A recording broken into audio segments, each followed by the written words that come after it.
Extension எடுத்துட்டு இந்த மாதிரி டிக்டாக் கிளிப் இருக்கும் ஓகேவா.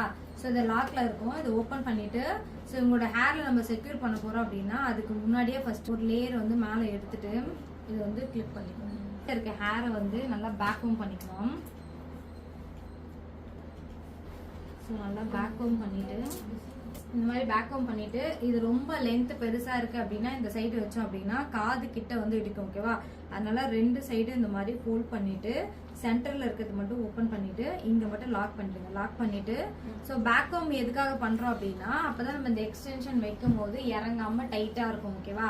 ஸோ இந்த சைடு வந்து ஹோல்ட் பண்ணிட்டு பின் பண்ணிக்கோங்க. ஸோ ஹேர் பின் வந்து நீங்க நல்லா டைட், நீங்க அடுத்தடுத்து ஹேர் ஸ்டைல் போடும்போது எடுக்கும் போது இறங்காம இருக்கும்.